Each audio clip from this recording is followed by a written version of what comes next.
Hello everyone, welcome to our YouTube channel. तो हमने last class में हमारा 120 तक क्वेश्चंस कंप्लीट कर लिए थे, जो हम पीजीटी मैथ्स वाला 2023 वाला पेपर सोल्व कर रहे थे। तो आज हम 121 से शुरू करेंगे। अगर आपको सॉल्यूशन समझ में आ रहे हैं तो please like and share my channel, और अगर आपको कोई भी डाउट है तो आप कमेंट सेक्शन में कमेंट करके पूछ सकते हो। तो नेक्स्ट क्वेश्चन है हमारा, the function F of x, ये फंक्शन दिया हुआ है x e⁻³ बताना क्या है कि भी वो इंक्रीज करेगा या डिक्रीज करेगा। तो हम इंक्रीज और डिक्रीज कैसे देखते थे फंक्शन को, उसके डेरिवेटिव के बेस पे। अगर हमारा डेरिवेटिव थ्रू आउट पूरी डोमेन में क्या जा रहा है, अगर ग्रेटर 0 है तो फंक्शन क्या करता है, हमारा इंक्रीज करता है। और अगर हमारा डेरिवेटिव लेस देन 0 है तो फंक्शन क्या करता है, डिक्रीज करता है। वो इंटरवल देखना होता है कि भी किस इंटरवल में हमारा फंक्शन वो ग्रेटर 0 है और क्या डेरिवेटिव लेस देन 0 है। तो डेरिवेटिव करेंगे, डेरिवेटिव क्या आएगा, f dash x equals to first as it is e⁻³ का e⁻³ का सेम, और -3x का -3 हो जाएगा, plus e⁻³ as it is, और x का कितना हो जाएगा, 1 हो जाएगा। ठीक है, तो e⁻³ कॉमन हो गया, -3x + 1 हो गया। तो कैसे चेक करेंगे कि भी एफ डैश एक्स क्या लेके देखते हैं हम कि एफ डैश एक्स ग्रेटर 0 कहाँ पे आ रहा है। ठीक है, तो एफ डैश एक्स जब मैं ग्रेटर 0 लूँगी क्या आएगा, e⁻³ -3x + 1 ग्रेटर देन 0। अब देखो e⁻³ तो हमेशा ही पॉजिटिव होता है ना। ग्राफ क्या बनता है हमारा e⁻³ का, ऐसे तो e पॉजिटिव वाला बनता है और ये बनता है e⁻³ का। तो ऊपर ही बन रहा है ना, हमेशा पॉजिटिव ही वैल्यू लेगा। तो ये तो हमेशा ऑलवेज क्या होता है, ग्रेटर 0 क्या होता है, ऑलवेज। और जो ये वाला है -3x + 1 कहाँ पे होगा, ग्रेटर 0। x क्या आएगा, उधर लेके जाएंगे जब हम इसको 1 ग्रेटर होगा 3x हो जाएगा, x क्या हो जाएगा हमारा लेस देन 1/3 हो जाएगा। तो x लेस देन 1/3 के लिए ये फंक्शन क्या करेगा, हमारा डेरिवेटिव हमारा ग्रेटर 0 आ रहा है। तो इंक्रीज किस इंटरवल में करेगा, इसमें करेगा। ठीक है, तो इंक्रीज, और डिक्रीज फिर किस में करेगा, डिक्रीज करेगा 1/3 टू इन्फिनिटी में, वहाँ पे हमारा डेरिवेटिव लेस देन 0 आ जाएगा। ठीक है, आंसर क्या आएगा, इंक्रीज करेगा -∞ टू 1/3 में। तो नेक्स्ट क्वेश्चन है हमारा, area of the reason bounded by the curves y = x², y = x + 2 and the x axis भी लेनी है हमने, क्या आएगा। ठीक है, देखो ग्राफ बना के देखते हैं। ये जो हमारे एरिया वाले क्वेश्चन होते हैं ना, एरिया मतलब रीजन बताना होता है हमने, तो वो बेसिकली हमें है ना ग्राफ से ही करने चाहिए। तो y = x² का क्या आएगा, ये वाला जाएगा भाई, y = x²। ठीक है, और x + 2 का कैसे बनेगा, जब x 0 है तो y क्या आएगा, 2 आएगा मेरा। ठीक है, और यहाँ पे जब x 0 है तो y 2 आ रहा है, और जब y 0 है तो x कितना आएगा, x आएगा मेरा -2 आएगा। तो यहाँ पे जहाँ पे भी कट करेगा ना, यहाँ पे कितना आएगा, x -2 और y 0 आएगा। देखो ये ऐसे कट करेगा, ये किसका बन गया, y = x + 2, और ये वाला ग्राफ किसका है, y = x², और ये हमारी x एक्सिस होगी। देखो अब रीज़न कौन सा बनेगा, हम कई बार ये सोच लेते हैं मतलब माइंड में नहीं होता कि भी ये वाला रीज़न बनेगा, देखो है ना ये वाला, पर ये वाला रीज़न नहीं बनेगा ना यहाँ पे। क्यों नहीं बनेगा, क्योंकि उन्होंने x एक्सिस और बोला है। अगर तो बोला होता कि भी ये वाली मतलब ये स्ट्रेट लाइन और इस कर्व के बीच में बोलता, तब बनता ना ये वाला रीजन। यहाँ पे एक्स एक्सिस तो है ही नहीं, बट बोला कौन सा है कि वो बाउंड हो रहा है इससे, इस कर्व से और एक्स एक्सिस से। तो ये वाला रीजन बनेगा भाई, हमने ये वाला रीजन निकालना है। देखो ये वाला, ठीक है, समझ गए होगे आप कि इस कर्व से और एक्स एक्सिस थे, ये है ना हमारी एक्स एक्सिस। तो देखो इसका कैसे निकालेंगे हम, यहाँ पे देखो, यहाँ पे ये इंटरसेक्टिंग पॉइंट क्या आएगा मेरा, ये वाला। ये इंटरसेक्टिंग पॉइंट किस किस का है, ये है कर्व, और जो हमारी ये स्ट्रेट लाइन है, इसका स्ट्रेट लाइन क्या है, y = x + 2 है, ये क्या y = x² है। तो देखो y x² यहाँ पे पुट कर देंगे, क्या आएगा, x² = हो जाएगा x + 2, x² - x - 2 = 0 हो जाएगा। तो इसको कैसे तोड़ेंगे हम, क्या आएगा X square minus 2x plus X आ जाएगा। डिफरेंस कितना आ रहा है इनका माइनस एक्स और प्रोडक्ट -2 आ रही है।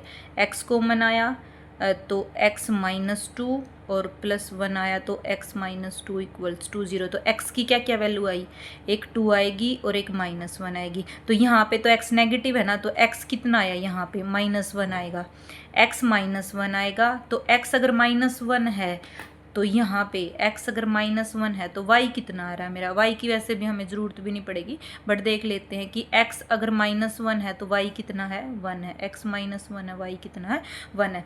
तो देखो कैसे निकालेंगे हम ये वाला एरिया। एरिया आएगा हमारा यहाँ पे देखो -2 to -1 तो ये वाली कर्व है, इस वाली कर्व के नीचे वाला एरिया।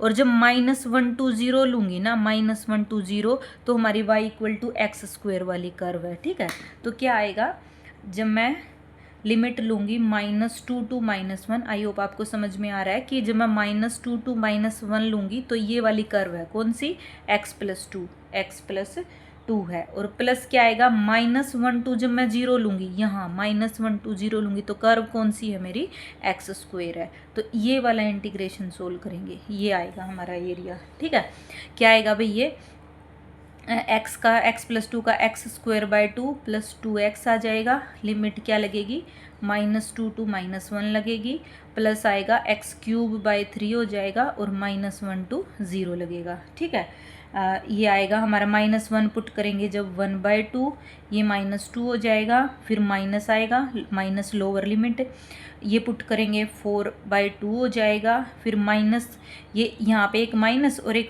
ये वाला माइनस, तो माइनस माइनस प्लस के का कितना हो जाएगा 4 हो जाएगा।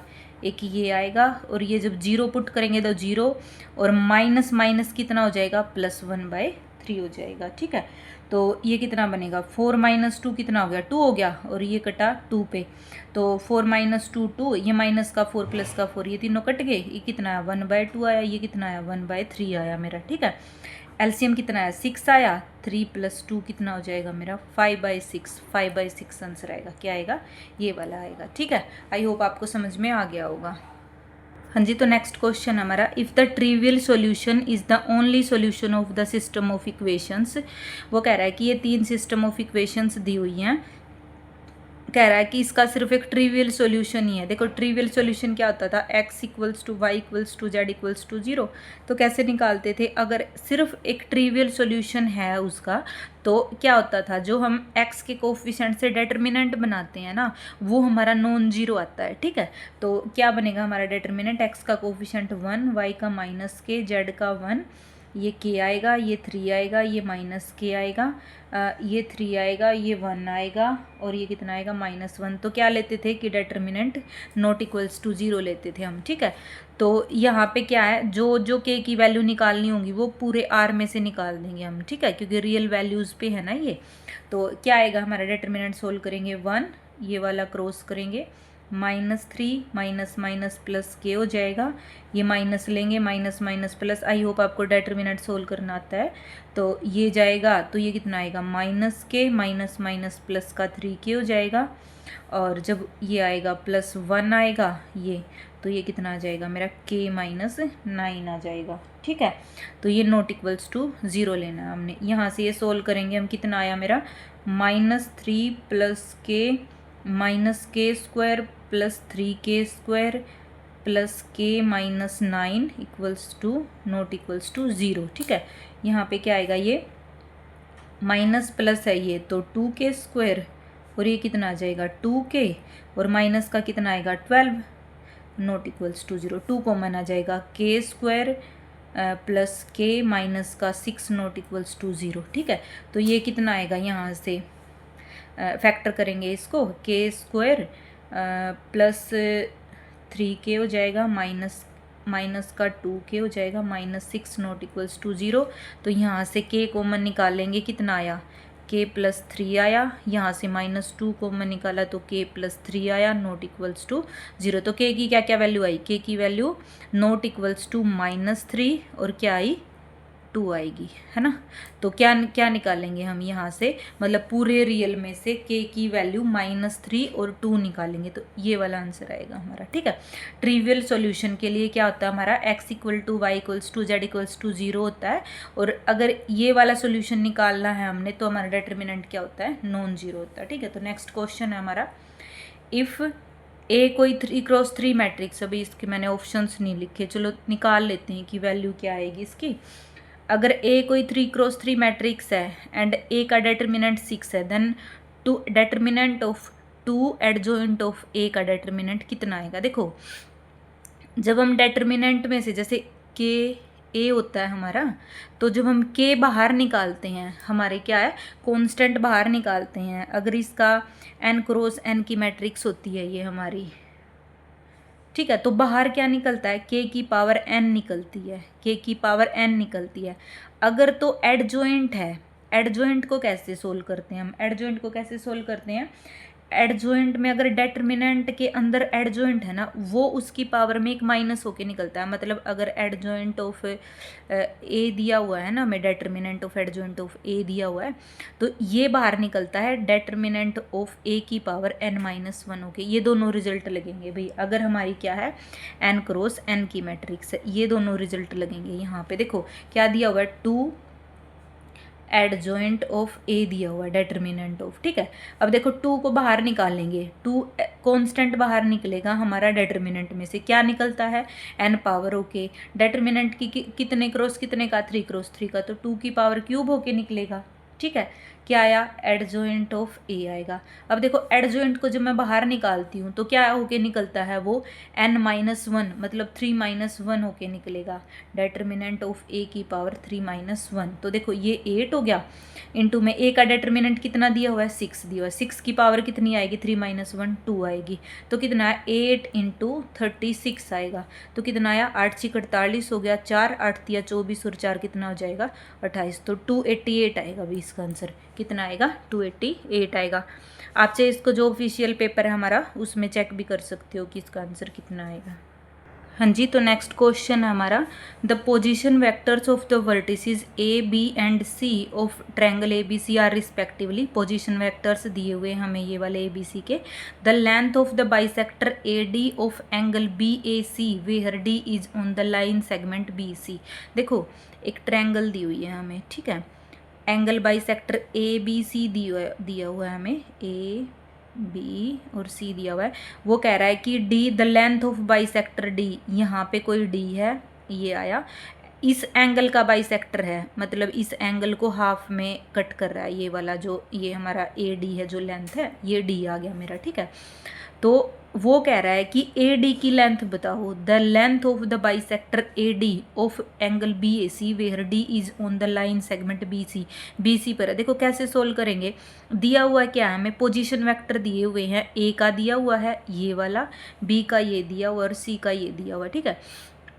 इसको हम देखो सोल्व, पहले ये देखेंगे पूरा का पूरा कि सोल्व कैसे करेंगे इसको। देखो पहले हम ए बी की लेंथ निकालेंगे, ठीक है, एक ए सी लेंथ निकालेंगे हम। क्यों निकालेंगे, क्योंकि जो ए बी और जो ए सी की लेंथ निकालेंगे ना हम, जो ये ए डी होता है ना हमारा, ए डी जो बाइसेक्टर होता है, ये ए डी है ना, इसको बी सी को, पूरा जो ये बी सी है इसको इस रेशियो में डिवाइड करता है, ए बी रेशियो ए सी में, जो एडजेसेंट साइड होती है ना हमारी ये दोनों, ये ए डी है वो इसको बी सी को इस रेशियो में डिवाइड करता है। तो हम यहाँ से ए बी निकाल लेंगे, यहाँ से ए सी निकाल लेंगे, हमारे पास ये वाली रेशियो आ जाएगी, ठीक है। तो फिर हम जैसे सेक्शन फॉर्मूला नहीं लगाते थे, ऐसे ही इनको ऐसे क्रॉस मल्टीप्लाई करके और डी, जैसे डी वाला बीच वाला पॉइंट निकालते थे, ऐसे हम डी वेक्टर निकाल लेंगे, हमारा डी निकाल के यहाँ से ए और डी की फिर लेंथ निकाल लेंगे, ठीक है। चलो करते हैं, ए बी कितनी आएगी मेरी, ए बी वेक्टर कितना आएगा मेरा, ए के इन्होंने क्या दिया, पोजीशन वेक्टर दिया हुआ है ना, देखो ये ए है और ये बी है, तो ए बी कैसे निकालते थे, बी के एलिमेंट में से ए के माइनस करेंगे, तो 2 - 1 कितना आएगा, 1 आई आ गया। जे है प्लस है, माइनस माइनस प्लस हो जाएगा, कितना आएगा, 2J आएगा। -2 है, -3 है, माइनस माइनस प्लस हो जाएगा, तो -2 + 3 1 आएगा, तो कितना आ गया, K आ गया। ए बी आ गया। अब क्या चाहिए, AC चाहिए मुझे, क्योंकि AB और AC चाहिए ना मुझे, तो ए सी कितना आएगा, यहाँ से -5 -1 -6i हो गया, 2 माइनस माइनस प्लस 3j हो गया, ठीक है। और -6 + 3 कितना, -6 + 3 कितना हो जाएगा, -3k हो जाएगा। ए बी आ गया, ए सी आ गया, ठीक है। अब कैसे करेंगे हम, लेंथ निकालेंगे ना इनकी, ए बी वेक्टर आ गया, ए सी आ गया, ए बी की लेंथ कैसे निकालेंगे अब, तो ए बी कितना आएगा, मतलब मैग्नीट्यूड ही निकालेंगे ना हम, लेंथ निकालनी है हमने, ये कितना आएगा, 1 का स्क्वायर प्लस 2 का स्क्वायर प्लस 1 का स्क्वायर का रूट आएगा। और ए सी कितनी आएगी मेरे पास, 6 का स्क्वायर 36, 3 का स्क्वायर 9 और 3 का स्क्वायर 9 और उसका रूट कितना आया, ये 36, 9 और 9 18 हो गया, कितना आया 54 आएगा। ये कितना हो जाएगा, 3 तिया 9, 9 छिका 54, तो 3√6 आएगा, ये 3√6 आया। ए बी कितना आया मेरा, 4 + 1 + 1 6 आ गया, तो ए बी कितना आएगा, √6 आ गया। देखो रेशियो क्या आएगी, ए बी की ए सी के साथ क्या रेशियो आई, √6 रेशियो 3√6 आई, ठीक है। 1:3 आ गई, क्या आई 1:3, मतलब ये वाली क्या आ गई मेरी रेशियो, 1:3 आ गई, ये वाली, ठीक है, रेशियो आ गई। अब देखो क्या निकालना, हमने डी निकालना है, तो डी वेक्टर कैसे निकालेंगे, यहाँ से हम डी वेक्टर निकालेंगे 3 की मल्टीप्लाई बी वेक्टर के साथ, 3 की मल्टीप्लाई बी वेक्टर के साथ, 1 की मल्टीप्लाई सी वेक्टर के साथ अपोन करेंगे 3 + 1, जैसे सेक्शन फॉर्मूला नहीं लगाते थे हम, वैसे निकालते हैं, ठीक है।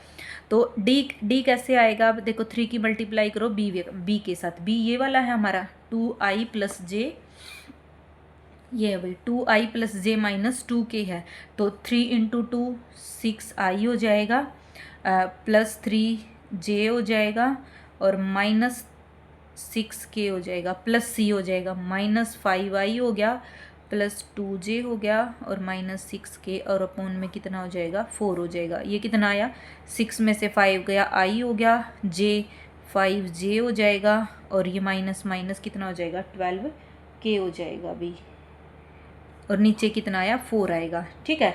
तो ये क्या बन जाएगा हमारा, डी क्या बना, 1/4i + 5/4j माइनस ये 3 पे गया, माइनस का 3k हो गया, ठीक है।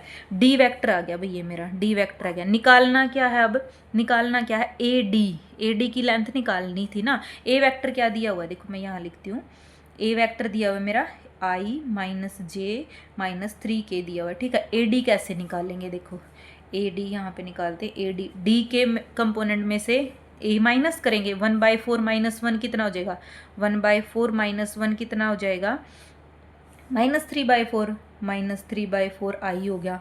5/4 + 1 कितना हो जाएगा, 5/4 + 1 कितना हो जाएगा, 9/4 हो जाएगा, 9/4 j हो जाएगा, ठीक है। और -3 + 3 कितना हो जाएगा, 0 हो जाएगा, 0k हो गया हमारा, ठीक है। कितनी आएगी, अब लेंथ निकालनी है ना, तो ए डी का क्या निकालेंगे, मैग्नीट्यूड निकालेंगे, 9/16 + 81/16 का क्या आ जाएगा, रूट आएगा भाई, तो ये कितना हो जाएगा 90/16 का रूट कितना आएगा, ये कितना हो जाएगा, 3 तिया 9, 9 दाए 90 हो जाएगा, और 3√10/4 आएगा, ये आएगा भाई हमारा आंसर, 3√10/4 आएगा। देखो कैसे किया हमने, पहले तो हमें पोजीशन वेक्टर्स दिए हुए थे, एक ट्रायंगल के ABC दिया हुआ था। तो क्या होता है, जो हमारा ये D आता है ना, जो D वेक्टर आता है यहाँ पे, जो इसको एंगल बाइसेक्टर होता है, वो जो एडजेसेंट साइड होती है ना, वो मतलब AB और AC रेशियो में डिवाइड करता है ये D इनको, ठीक है। तो ये वाली रेशियो आ गई हमारी, ये वाली रेशियो से हमने D वेक्टर निकाल लिया, D वेक्टर निकाल के हमने AD लेंथ निकाल ली, ठीक है। तो नेक्स्ट क्वेश्चन है भाई हमारा, if log integration of log ex upon 1 + log ex का स्क्वायर dx है, तो f(x) upon 1 + log ex + c, मतलब f(x) की वैल्यू पूछी है कि f(x) क्या होगा। देखो ये वाला इंटीग्रेशन सोल्व करना है, log ex upon 1 + log ex का स्क्वायर है, ठीक है। कैसे सोल्व करेंगे भाई इसको, log ex को पुट कर देते हैं कुछ, क्योंकि यहाँ पे भी सेम है, यहाँ पे भी log ex को पुट किया t, तो यहाँ पे कितना आएगा, x कितना आएगा, e⁻t हो गया, dx कितना आएगा, e⁻t dt हो जाएगा हमारा। यहाँ से कितना आएगा, log ex को क्या पुट किया, t पुट किया है, हाँ टी पुट किया है ना हमने, क्या हो गया, टी हो गया, डी एक्स की जगह पे E raise to power T D T हो गया, नीचे 1+t का क्या हो जाएगा, 1+t का स्क्वायर हो जाएगा। ठीक है, ये आ गया हमारा। अब क्या, अब देखो ई रेज टू पावर टी को तो निकाल लो बाहर, ऊपर क्या है टी है, तो नीचे वाला सेम बनाएंगे, +1 कर देते हैं, -1 कर देते हैं, नीचे क्या है t+1 का स्क्वायर। ऐसे ही सोल्व करते थे ना हम इसको, डी टी क्या आया मेरा, ई रेज टू पावर टी, इसको अलग से सेपरेट कर दो, इसको अलग से कर दो, t+1 से एक t+1 कैंसिल, 1/t+1 आ गया, -1/t+1 का स्क्वायर आ गया, और क्या आ गया, dt आ गया। अब देखो वो वाला रिजल्ट याद है, एक पीछे भी क्वेश्चन किया था हमने कि अगर e raise to power t लगा लो, t है और यहाँ पे f ऑफ t है और यहाँ पे मेरा f डैश t है, तो इसका रिजल्ट क्या आता है, ये वाला इंटीग्रेशन सोल्व होके क्या आता है मेरा, ये आता है e raise to power t f of t आता है। ठीक है, क्या आता है, e raise to power t f of t आता है। तो ये क्या आएगा, देखो 1/t का डेरिवेटिव क्या होगा, -1/1+t का स्क्वायर होगा। ठीक है, तो ये क्या है, 1/t+1 प्लस सी हो जाएगा। अब वैल्यू पुट कर देते हैं, ई रेज टू पावर टी की वैल्यू क्या है, एक्स है, x/t+1 की वैल्यू क्या है भाई, t कितना था मेरा, log e x था, +1, 1 प्लस log e x हो जाएगा, प्लस सी हो जाएगा। f ऑफ x की वैल्यू कितनी आई यहाँ से, किस फॉर्म में था, f of x/1 plus log e x, तो ये आया मेरा x/1 plus log e x, तो f ऑफ x की वैल्यू कितनी आ गई मेरी, x आ गई, ये आएगा हमारा आंसर। तो f ऑफ x की वैल्यू क्या आएगी, x आएगी।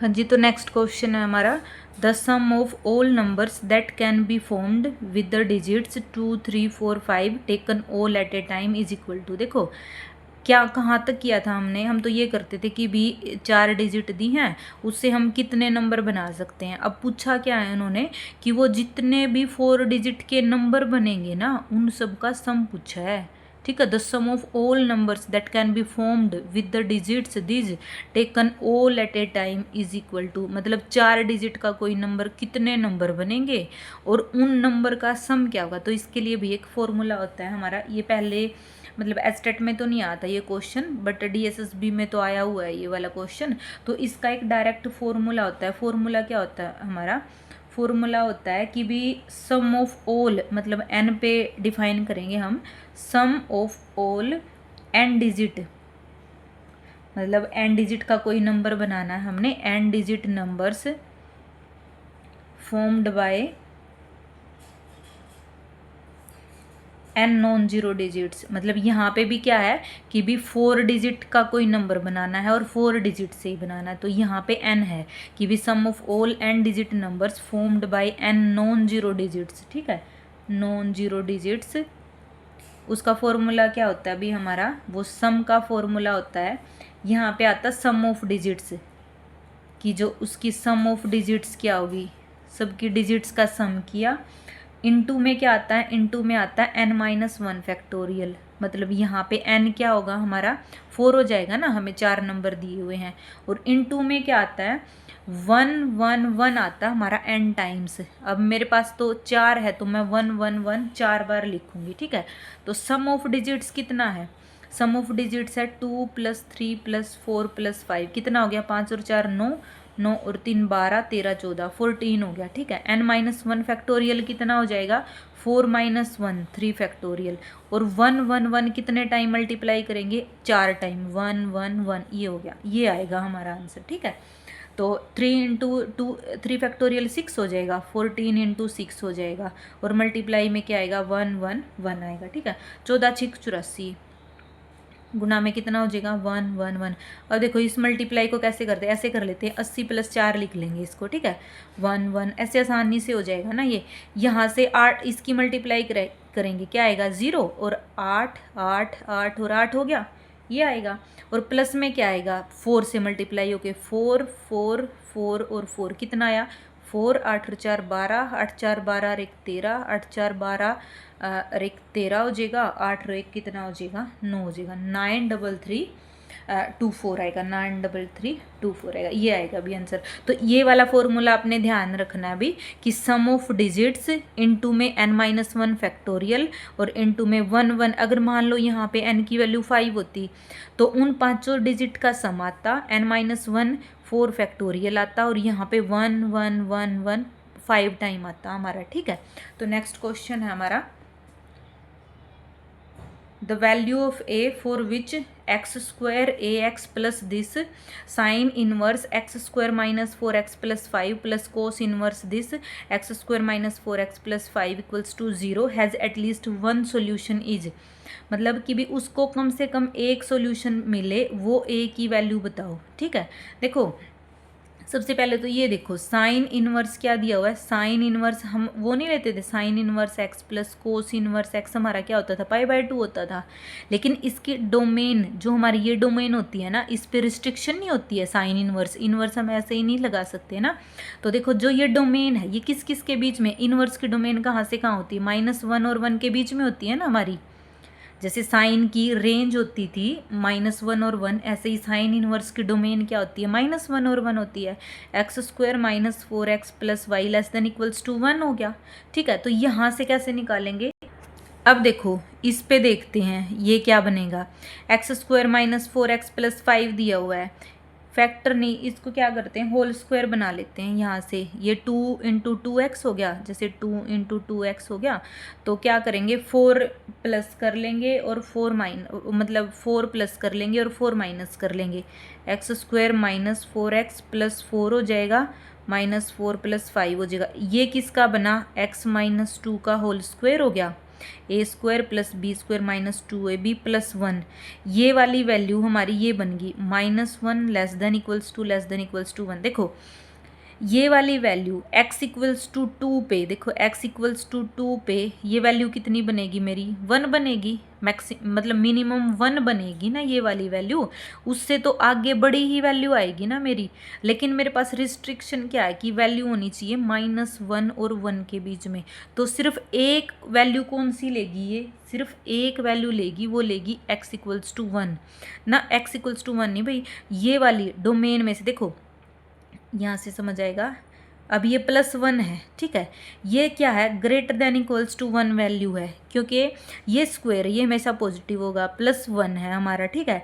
2 पे क्या हो जाएगा, ये 0 हो गया, 1 आ गई वैल्यू, 1 के इक्वल है, और सारी वैल्यूज़ तो 1 से बड़ी आएंगी ना। तो डोमेन में सिर्फ डोमेन में इस डोमेन में कौन सी वैल्यू आई हमारी, x इक्वल्स टू 2 पे वैल्यू आई, सिर्फ x इक्वल्स टू 2 पे वैल्यू 1 आई। मान लो मैं x को 3 पुट कर दूँ, 3 में से 2 गया, कितना 1 आया, 2 आया, 1 + 1 2 आया ना, तो 2 तो इस डोमेन में नहीं होगा ना।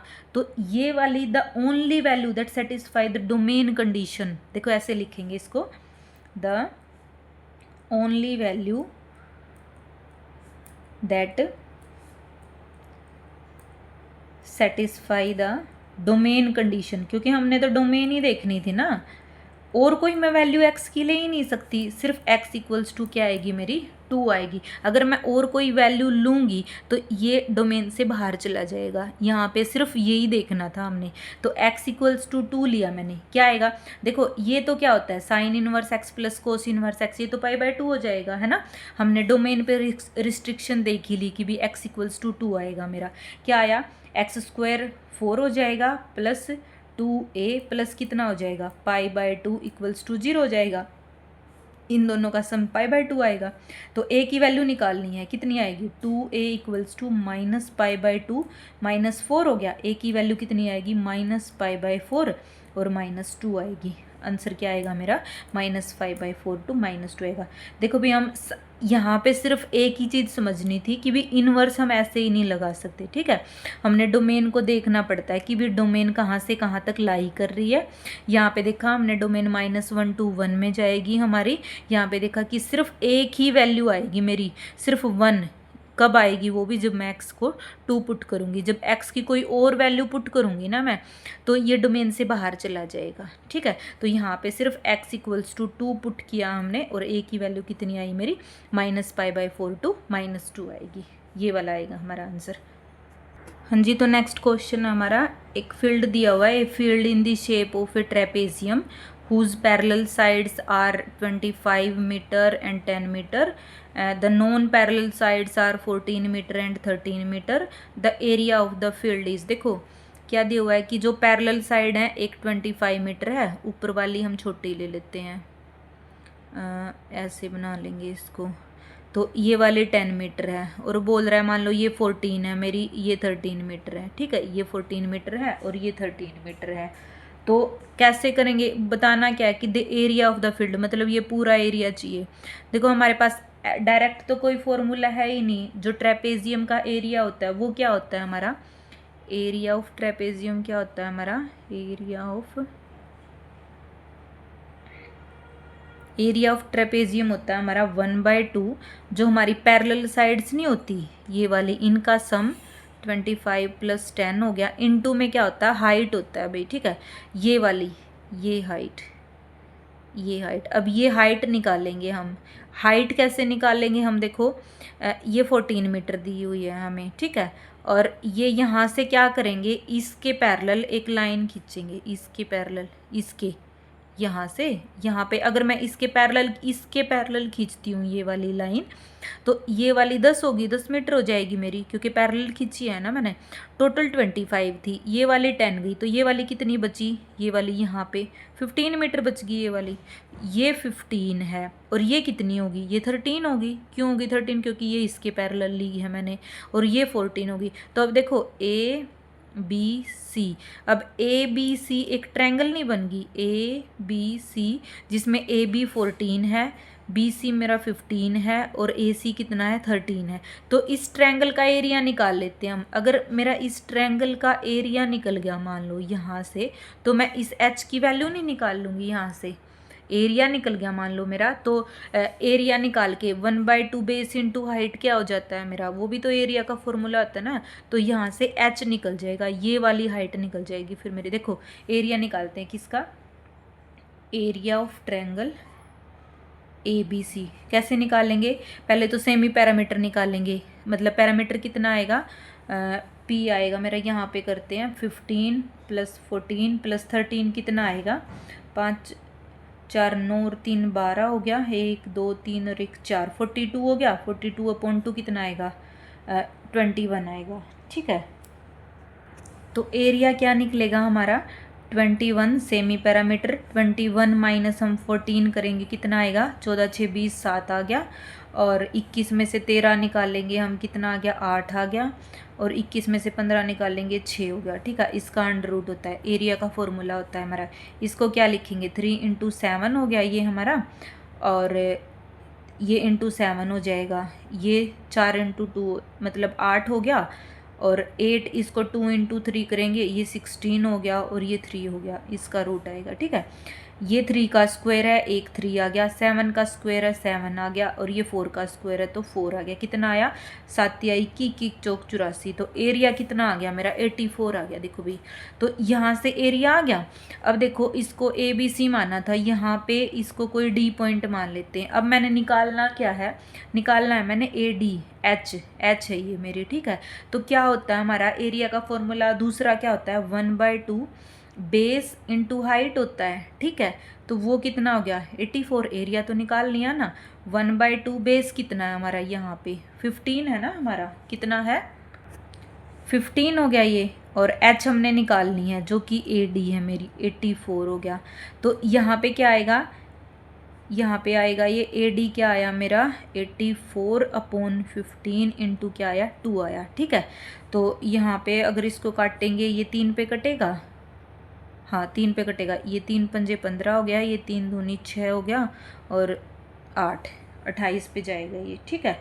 और ये कितना हो जाएगा फिर, तो ये कितना हो जाएगा, 28 दूनी 56 हो जाएगा, बटे 5 हो गया। ये कितना जाएगा, 5 पे 5 और 5 पे 1 पे, और फिर कितना हो जाएगा, 5 दूनी 10, 11.2 आया। AD कितनी आई भाई मेरी, AD आई 11.2। यहाँ पे पुट कर देंगे। एरिया तो ट्रेपेजियम का निकालना था ना, क्या आया 1/2, 25 और 10 35 हो गया, इंटू में क्या आ जाएगा 11.2 आ जाएगा, ठीक है। इसको कैसे सोल्व करेंगे, 1/2 35 इंटू 112/10 हो गया। ये 2 पे कितना जाएगा, 2 पंजे 10 हो गया और 2 छिके 12 हो गया, ठीक है। अब ये वाले मल्टीप्लाई करेंगे, 35 इंटू में 56 करेंगे भाई। इसको कैसे करेंगे, वैसे ही कर लेते हैं जैसे हमने पीछे वाला क्वेश्चन नहीं किया था। जैसे इसको 56 30 + 5 करके कर लेंगे मल्टीप्लाई, और नीचे 10 दिया हुआ है, कितना आया ये 0 3 छीक 18, 3 पंजे 15 और 1 16 हो गया। और ये 5 से करेंगे इसको, 5 छिका 30 हो गया, 3 5 5 25 और 3 कितना हो जाएगा 28 हो गया। तो कितना आया ये टोटल 0 8 8 16 और 6 2 8 और 1 9 1 और नीचे 10 है। तो आंसर कितना आया 196 आएगा। तो 196 मीटर स्क्वायर आएगा भी हमारा एरिया। तो क्या किया हमने, देखो ट्रेपेजियम का एरिया निकालना था हमने, उसके लिए क्या दिया हुआ था, ये वाली साइड दी हुई थी। ट्रेपेजियम का एरिया हमारा ये वाला होता है। यहाँ पे हमारे पास एच नहीं थी। एच कैसे निकाली हमने, पहले हमने इस ट्रायंगल का एरिया निकाला, ट्रायंगल का एरिया निकाल के जो दूसरा ट्रायंगल का एरिया का फॉर्मूला होता है वहाँ से हमने एच निकाला और यहाँ पे एच पुट किया। तो कितना आया 196 मीटर स्क्वायर आया। तो नेक्स्ट क्वेश्चन है, 3 fair cubical dice are thrown simultaneously. The probability that all 3 dice have the same number of dots on the faces showing up is, देखो क्या कह रहा है कि 3 डाई उछाली जा रही हैं। तो 3 डाई को जब हम उछालते हैं तो टोटल नंबर ऑफ प्रोबेबिलिटी कितनी बनती है, कितनी पॉसिबिलिटी बनती है हमारी 6। एक डाई पे कितने डॉट होते हैं, मतलब 6 होते हैं ना, 6 फेस होते हैं ना डाई के। तो 6 × 6 × 6 क्या आ गया मेरा टोटल प्रोबेबिलिटी, टोटल पॉसिबिलिटी लगा लो या प्रोबेबिलिटी लगा लो, ठीक है। तो निकालनी किसकी है कि भी सेम डॉट आए। The probability that all 3 dice have the same number of dots, मतलब 3 डाई उछाली है ना, तभी तो 6 × 6 × 6 आई हमारी टोटल प्रोबेबिलिटी। तो क्या बोल रहा है कि सेम आए, मतलब 1 1 1 आए, 2 2 2 आए, मतलब सेम आए। तो 6 तक होते हैं ना, 3 3 4 4 और 5 5 5 आए और 6 6 6 आए। तो कितनी पॉसिबिलिटी होगी 1 2 3 4 5 और 6। तो कितनी आएगी हमारी 6/6 × 6 × 6, एक 6 से 6 गया, 1/ क्या आएगा 36 आएगा। आंसर क्या आया मेरा 136 आएगा। आई होप आपको क्वेश्चंस के सॉल्यूशन समझ में आ गए होंगे। तो अगर आपको कोई भी डाउट है तो आप कमेंट सेक्शन में कमेंट करके पूछ सकते हो। Thank you so much.